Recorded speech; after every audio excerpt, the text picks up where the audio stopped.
voice on that microphone. I'm here. I'm ready. I've just hit record. I like to go naturally. Hi guys, welcome to the Shrewsbury Biscuit podcast. We're doing a preview, another one of our preview shows to the Darwin Festival, and I'm joined today by a guy who I hit it off with very quickly. We went to a Darwin planning meeting. We did, yeah. And you're doing something that I really enjoyed, for something similar to what I really enjoyed from last year's festival, which was the sidebar thing that we went to, where we were just listening to a guy talking about how they make like antibiotics and medicines and things. And I was sitting drinking beer and in my element, really, because I was just sitting enjoying this. It was like, the way I describe it was listening to Joe Rogan live with a beer. You know, because like when you listen to like a podcast that's very scientific, I don't know what they're talking about, but I'm immersed and I'm learning. And so going to like to Cafe Scientific, like what you're doing, is a similar sort of construct, I imagine. It is. Let me give you a sort of brief background to what it is, and really trying to set the scene a little bit. So Cafe Scientific, it's a free event that I'm really passionate about geoscience, earth sciences. That's my background, and I want to share that with anyone who is interested, not just in earth sciences and geosciences, but science, contemporary issues across the board, really. And so it's not my idea. I have to be upfront and honest about this. Cafe Scientific is a group, an organization that operates globally. Actually, there's about 40 plus cafes around Great Britain, as it is, and with more globally as well. Which is so it's certainly not a new idea for to take on, but the principle of it is that it's all done very much voluntarily. It's done sort of on an individual basis, so you can set them up wherever you want. Wow. And I have been waiting in Shrewsbury for, I've lived here 5 years, and I've wanted to take this. I wanted one to come here, but it hasn't come yet. So I didn't realize Sidebar actually was here last year. I mean, since getting involved in this, I have now found out about it. But this is this new concept. And then there's other things around Shrewsbury that happen on a similar context. But the difference I find with Cafe Sci, which is why I'm so excited about it, is that it really removes the academic context, the sort of the grey hair and the fluff around academic stuffy. Take it out of the lecture room. Yeah, exactly. Yeah. And bring it into a place that's all right, informal, that is relaxed. And so you move away from lectures to conversations. And that's the joy of it. So it really levels the playing field. I think, you can come in if you're 16 years old and just have an interest in science, and you're 45 years old or 60 years old and have a PhD and 3 doctorates to your name. You can come in if this topic interests you, and it will change every month. And we'll cover topics like psychology. That's the first one we're looking at, and we'll move on to things like artificial intelligence. That's big topic at the moment. Machine learning. I think moving on to there, we've got medical research through a couple of months' time, and 3D printing, and again another big topic at the moment. So I'm trying to look at contemporary science issues, but also keep them within Shropshire. So everyone I'm getting is within Shropshire, which I think is a fantastic advert for what Shropshire can do, and for what is available for people who are interested in science, who want to engage in that perhaps as a career or a profession, or who want to move jobs into science and can sort of look elsewhere and learn. So this is a multifaceted idea for me. I have lots of sort of passion and interest I want to share in it, and this is the kickoff, the cast off, as you said earlier, in the Darwin Festival. I think it's a great backdrop for what it is I want to do. It's a good incentive to start this, isn't it? It is. Like, why do we start this? Let's do it when everybody wants to learn. That's the time of year where everybody's out like, something new, New Year's resolution. I want to do something different. I have been to a couple in other cities before. I lived in Glasgow for a bit, and I did my master's up there, and I went to a couple of the ones up in Glasgow and another couple in Edinburgh, and they just seemed to be a really interesting sort of vibrant atmosphere to go in. You sit down, you have a coffee or you have a beer or whatever you want to have. And just, you listen to this guy who's animated and passionate about his own topic. I'm really doing very little. I'm hosting it. I'm just saying, guys, welcome. This is Turn up whoever. at 4 o'clock. That's it. Yeah. And the real meat and bones are handled by these speakers that come in. Sorry. And I use the word speakers very loosely. I think they're experts in their field. They want to share their knowledge, but everyone there is not to.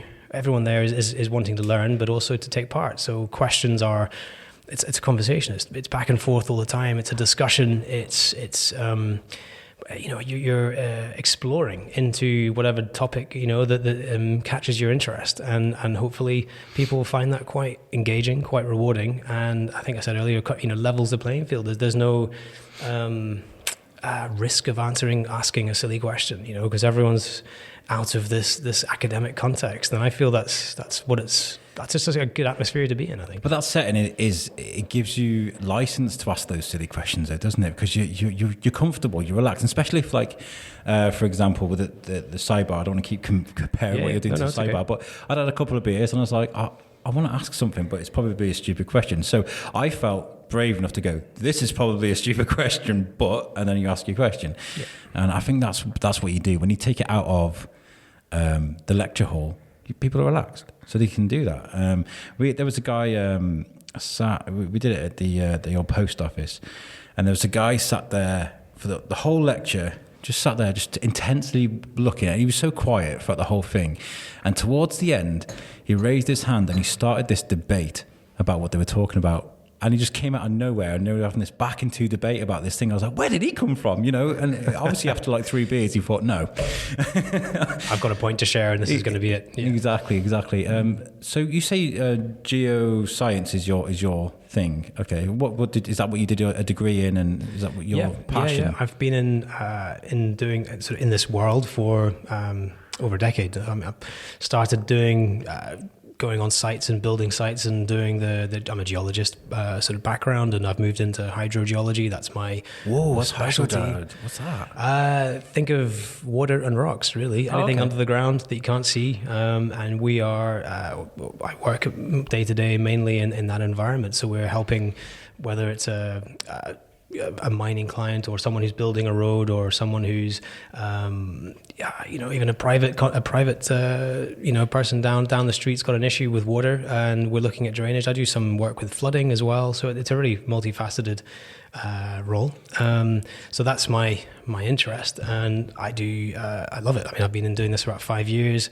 Before that, I was working on the oil rigs in I was going to mention oil rigs. I thought maybe then. Yeah, so I've been very fortunate. I've been able to travel a little bit with work and experience some of these things, and I think maybe what a lot of people. Not that I have much of a basis of knowledge on this, but what I feel, a lot of people maybe stay away from science, and they feel it's in a lab and it's very boring, and it's you're looking at test tubes all day long. Where I've been it's a sort of far-flung African countries and stayed in huts and wanted to I've been there for 4 or 5 weeks without internet and felt like I was part of the community there. It's a really incredible job that allows a bit of that. I imagine adventure. It takes you. I mean, that job role in itself takes you places around the world. Hawaii, for example, is fascinating, right? And I would have loved to be there. I'm not there yet. That was next on the to-do list. And then you've got the multi-layered rocks in America. There's some amazing. Which is the not Jurassic Park? What's it called? Where they got all the dinosaur footprints and stuff. There's so much to learn. I've forgotten the name of it. But, there is a place. There are rainbow rocks in South America. I don't know whether that's maybe something, but I'm not sure about the footprints. But yeah, it's geology is all around you, and I'm not gonna I could have another lecture on that all by itself. But I have, in fact, I do some STEM work. STEM is the science, technology, and engineering and maths sort of initiative to get kids into this. Oh, cool! Yeah. And I mean, I've been doing a few talks and experiments with some of the local schools around here, and I find it fantastic. I really enjoy it. But the geology is. For me, it's one of the most interesting. Obviously, that's my profession, but I find it the most interesting because it's all around us. We're walking down a high street every building is made from a lot of buildings are made from natural materials. Where's that rock come from? How does it come from? It's incredible. And then you go very Darwin-esque. I like that. It is. Yeah. I move on into the country, and you get why are the hills shaped like they are? Why are the rivers where they are? Why does a spring come out of the halfway up a hillside? There's loads of little. If you're inquisitive, if you are wanting to find out and explore what's around you. Geology there's no better than that. I mean, I find it fascinating. But this is, I guess, the key point from this discussion, or Cafe Sci, that it's not focused on my interest. It is a completely all-encompassing, wide-ranging bringing together of different scientific concept or contemporary issues, bringing a new one to the table each month, and really digesting it and exploring it and going into the detail as people, the people who turn up want it to turn into. It's not a you listen to me and this is where this conversation is going to go.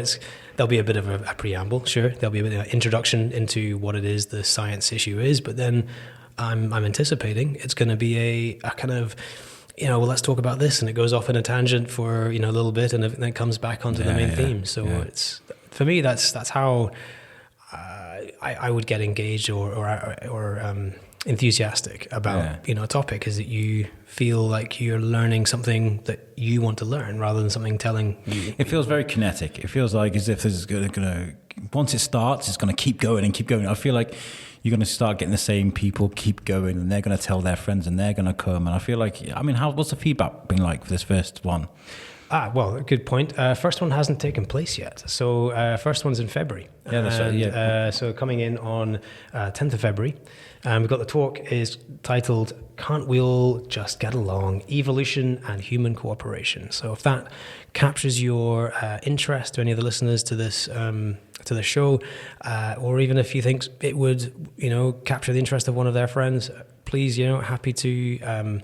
look on Facebook. We've got a page there, or we've got a website as well. Shrewsbury Bid are original Shrewsbury.co.uk. They've got the links there today, and even I think it's Katie Rink as well on my Shrewsbury their page and their magazine as well. How I found it was because obviously I knew this was happening, and I booked a couple of tickets to come because I really wanted to be there, and I just went on Eventbrite, and if you can select the start of the Darwin Festival to the end of the Darwin Festival, and then put in Shrewsbury, press search, and it will come up with everything that's going on in the town, and you'll be able to find it. And this is one of the events actually I'm encouraging people to come to, and I've even said on one of the podcasts, you can come with the biscuit.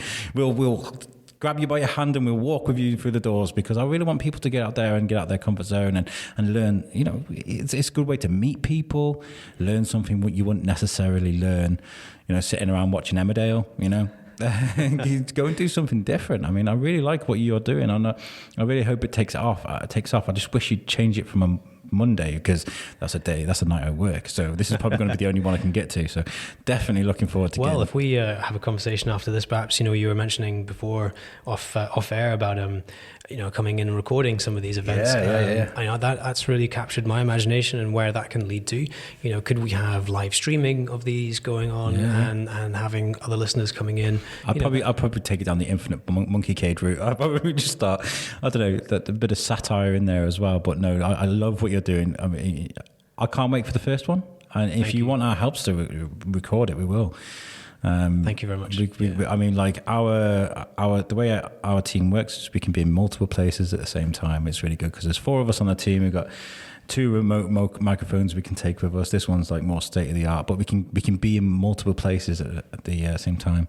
This is going to be really good.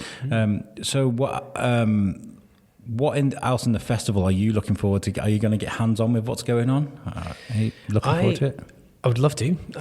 Time is somewhat of an issue, having young family and having pretty full-on work commitments. But why not just add another thing to another feather in the hat? But I will certainly attend what I can. Yes. And go, to those and really support the festival. And I mean, not to discredit any of what's happened in the past, but this is prior to this year, I've really heard very little about the Darwin Festival, and I really want to be an advocate for it from now on and really show off the town for what it is. I think it's a great town. I think it's a great idea, and I think we should really get behind it all and move it on for better and brighter future. I think Shrewsbury is a bit of a hybrid town because, like, we've talked about different places and cities and that are kind of very, very studenty, whereas like Shrewsbury is kind of like traditional and a little bit of that student culture as well. Are you seeing a lot of that? A lot of groups of students want to get involved with things? Interestingly, only November, I think, just a couple of months ago, local school down in Bridge North wanted to come. It wasn't Bridge North at all. It was anyway, like, down that way somewhere. I love that. Oh goodness, that's going to be not good for advertising for them. But anyway, it was Bridge North, I think. Anyway, the point was that their local school, there were 16, 17-year-olds, and they came to me and saying, look, I heard you're looking to host one of these Cafe Sci's. We've got some kids in our school, that are really interested in doing something similar. They've got some projects on at school that are, asking them to do a project like this, and they would love your feedback and your help. And yeah, I went along, and they were really switched on kids, really engaged, and I think they, it's as if it's an early collaboration. It's just started, but that it's something I hope that can be useful for them as well for us, for me. But you're saying about the Shrewsbury having these sort of two demographics almost, these two areas. I think that's changing over time. In the 5 years I've been here, it was, the 18 to 30 group didn't exist really. You grow up here, that's great, but you move away for university. But since the university centre has opened up and becoming more substantial, I think there's been a real shift, a positive shift in the town, and that's all. There's no negative that comes from that, having these, mixing age groups, and I think that's fantastic for a bit of vibrancy in the town. And I think our number of coffee shops in Shrewsbury is testament to the student culture, because you need more coffee shops from the students. So, it's and hairdressers apparently. There seems to be a lot of which is of no use to me, by the way. We were in the parade with Hintz's, which is the UK's best barber. Actually, the UK's best barber, and I have no hair, so there's no point. Go for the old beard trim. I did have a beard yesterday, and I shaved it off. It was doing my head in, so I can never make my mind up. I'm like, I'm going to go a big beard, and then I get fed up and shave it off. So you're well driven. You're so like you seems like you're on the ball all the time. You're talking about schools, your job, this, that, and where do you get that drive from? Thank you. I feel some days are certainly more driven than others, but when you after 2 or 3 on an impromptu wake ups from a 2-year-old in the middle of the night, sort of test your patience in the day. But it's I don't know. I think there's certainly a passion which is underlying. I love really what I do. I love the variety of the work. It's some days a bit monotonous, but other days there's such different scope of works that I feel if you're interested in the sort of my area of science, and I just feel it's a great thing to share with other people and to hopefully it sounds a bit cliched perhaps, but bring another generation of hydrogeologists, but just scientists to not just to Shrewsbury but elsewhere. And for me that's a key driver. I don't know. I wish to just be a part of the community, I think, as well. The reason I ask is because there seems to be a large degree of misinformation at the moment, especially on social media. It seems to be certain people, not mentioning their names, will say something, and then half the world will believe it, and half the world won't. Flat earthers, for example, or all of these myths that have just recently come up. And I feel like it's important. If you've got that knowledge like you have, you've got a gift. You have a certain. Do you feel like there's a certain responsibility to keep on teaching people the right things? Because you've hit across a interesting point there. So you're saying that teach the right things. Again, I think I would argue that you should be teaching people to have the ability to check their sources, to look at what is in front of them, what is the credibility of what they're looking at. Really.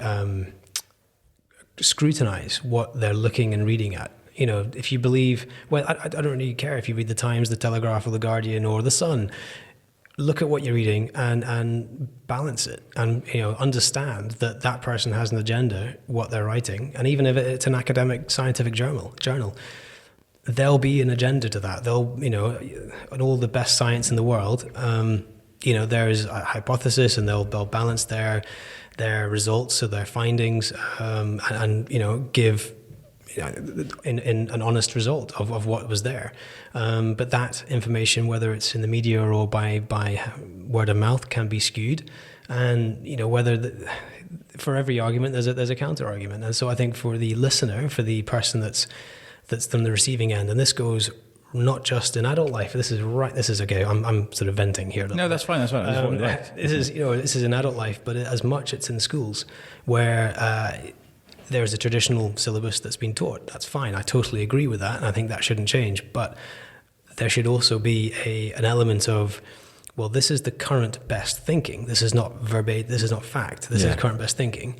Where listen to it, understand it, question it. Though that's the key thing that isn't done. We're never scrutinizing or going back over that information and saying, I'm a geologist, continental drift, things moving around, the plates moving around. That's our current best thinking.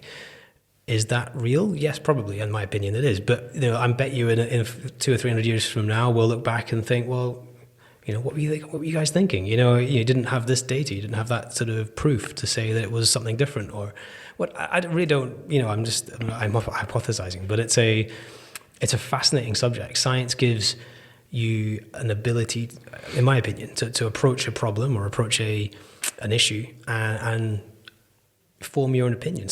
Really kind of question it, scrutinize it. I love that. And one of the most fascinating things I've ever listened to, and I don't mean to throw you on the spot right now, but it was a Joe Rogan episode, and they were having this massive argument, a huge debate about the aging of the pyramids because of the water tide marks. Apparently ages them at, was it 15,000 years old? And then apparently they're meant to be 5,000 years old. And it was like this massive debate. This guy was like, we've got the evidence here. And the other guy was like, we've got the evidence here. And they're having this massive debate about the age of the pyramids and this huge conspiracy, and how technology similar to Egypt was found in South America around the same time. As people, all these questions. And that's what I love about science. It's never a closed book thing. That's true. No, you've hit the nail on the head. I think I probably watched the same show as you. I think. Yeah, it got quite heated. I think somebody suggested, they sent me the episode number, and they were like, Alex, you need to watch this. And I did, and I was just like, oh my God, they were close to blows. They were so is that what it's like in the science world? People get so drawn in and passionate about what they're talking about. It's not just politics. Don't worry. No, science can get. I think it's.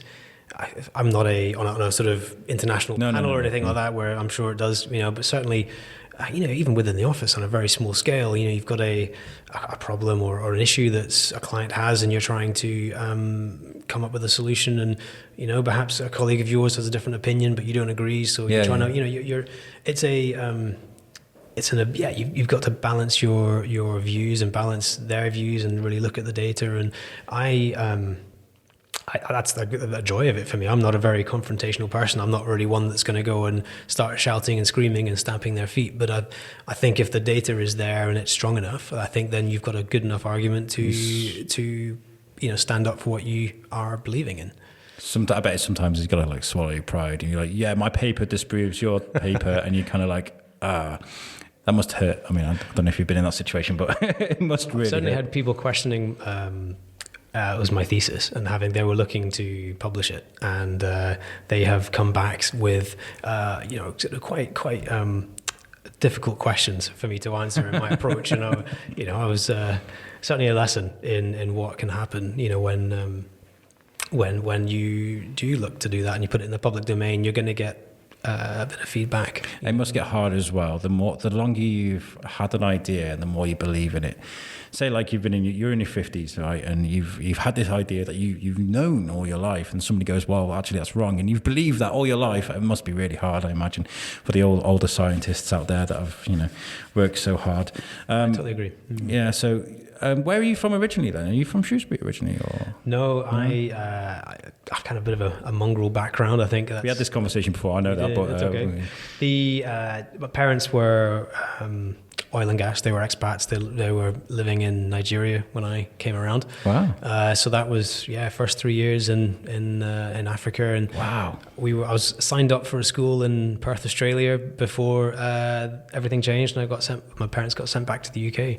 So it's and even within the UK, it's been predominantly Northern Ireland for about 10 years, and then all of my kind of university and early career was in Scotland. So now I'm living back in England, and it's on the Welsh border, so I've kind of done a full loop, and I'm working on all four. Yeah, kind of, because I was listening to your accent, I was kind of like, there's a little bit of Scottish there, but there's something else as well. It must be a bit of everything. Can't quite tell myself either. I've had these people telling me, you're Australian or Canadian, or I'll just pick somewhere in the middle, Isle of Man. I'm whatever. I am who I am. Exactly. Well, I love what you're doing, and I love the fact that you couldn't find a sidebar here, and you made your own, or your Cafe Scientific, and you made your own. You're like, I'll make my own then, And I can't give credit enough to everyone that's been supporting me. Yourself included. This is a fantastic forum to really share the concept to everyone out there, your listeners. But whether it's Shrewsbury, original Shrewsbury, or the My Shrewsbury magazine. James at the Alb as well. Yeah, James at the Alb. So this key piece of information there missing, exactly. So second Monday of the month will be the day that these are held on, and James, as you mentioned, at the Alb on Smithfield Road. Oh, everybody knows where the Alb is. They should do. It's a great place. It's a fantastic place, and it'll be upstairs in one of their smaller rooms. So we're looking at current sort of time when this is really casting off. We're looking at about 35 people, sort of max, in the room. I like that. I like that size. I think that's intimate enough to people to not feel too intimidated by it, and it keeps that informality and that relaxedness that I'm hoping for. And if it comes to the fact where it's growing, and people, I'm struggling to squeeze them in, which I'm already hoping that's the case, then we might look at either doing another event in the month or making we'll work it out. But I feel there's a potential here for us to partner up. I really do, because I feel like we could record this, release it as Cafe Scientific, as part of the biscuit. I'm always full of these innovative ideas. I don't know, so maybe we can get our heads together after this, because I think it's brilliant. I really do, because it brings something new to the town, and people like to find things to do. Something different. It is something different. So how are the tickets going? Have you sold many tickets yet? We are about 20 so far, so there's a good 15 places left, and so there's obviously 2 or 3 weeks to go, and I think that's great.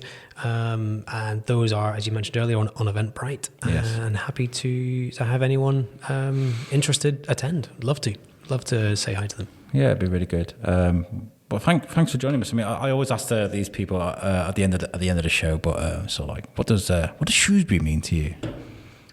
On the spot. Ooh, straight in there. Shrewsbury's home. Shrewsbury's it's a safe family place where I've just fell in love with, and I rocked up here for, I think, just over 5 years on the train for an interview, and immediately thought this is what I'm lived in cities and I've lived in the country, and this is a sort of the right size place for me, and it just suits me, actually. So it is for me It's a great town, and want to support it as best I can. It's like a mini metropolis. It's like there's little bits of everything everywhere. There's a place where you can feel like you're in a little city, and there's a place where you can be like the little alleyways where you feel a bit quieter and stuff. And you're close enough to where if you want to get connected to the rest of the world, it's pretty close. Yeah. Well, thank you so much for joining me. A little half an hour, little chat there, but let's go over it again. So, but Cafe Scientific at the Alb on this. The first talk's on the 10th of February. Yep. And then it'll be going on from there on the second Monday of every month. Just caveat to that, Easter is on Monday, so it won't be then. It'll be on the following week. So, it will. You'll look online, basically, and we'll advertise I will advertise as best I can. And where can people find out information about this? Because they'll need to be in touch with... They will, yeah. So if you can Google Cafe Sci, you'll get to the main organisation webpage, and you can find the Shrewsbury's own link through that. Or if you're more social media orientated, there's the Facebook page on there where I'll try and keep everyone updated as frequently and as sort of honestly as I can of what's going on. And then there's look for the flyers around town as well. So there's 3 ways. Yeah, there's these great booklets as well, like the festival program. There's original Shrewsbury.co.uk. Look for it there as well. But yeah, this is going to be good. I'm really excited for it. So well done for bringing this to the town. You know, I hope it stays, and I hope it does well. Guys, I want to get nearly cough then. Oh, I stopped myself. I want to say thank you to our sponsors at Original Shrew. Oh God! I want to say thank you to our sponsors at Gin Different. They're a gin bar at the top of the market hall. If you're into your gin, make sure you check that out. And they'll get you those obscure bottles of gin that you can't really find anywhere else. They'll get it in for you, and you can buy it there. Make sure you give them a follow on Instagram and Facebook, and be a supporter of theirs, because they're a supporter of us, and we love you and we love them. Anyway, thank you very much. My guest has been Richard Cheal. Oh, my eyesight's terrible. I only know you as Richard. I'm sorry. That's all right. And forgive you for that. Yeah. Hopefully we can work together sometime again, because I really enjoyed this. I would like a chat with you just about anything and everything, rather than having a specific subject. Just sit and let's just have a couple of beers and just talk. Love it. That'd be awesome. Well, you'll hopefully hear more from me around the town and on social media, and hopefully this can continue into the future, and hopefully be a long running or long standing event for Shrewsbury. Yeah. Guys, come to this event. I'm going to be there. Absolutely going to be there. Come with me if you want to. If you're not, if you're a bit nervous about it, but make sure you get there. It's going to be great. And thank you for listening to this episode, guys. And make sure you check out our website as well, which is www.theshrewsburybiscuitpodcast. Oh my God. I've had way too many coffee. I'm on coffee number 4 and my heart is racing. So that's the shrewsburybiscuitpodcast.co.uk. You can listen to our audio directly off our website, and it's made by the magicians at Web Orchard. So thanks for that, guys. Thank you very much again, finally, and take it easy, guys. Peace out.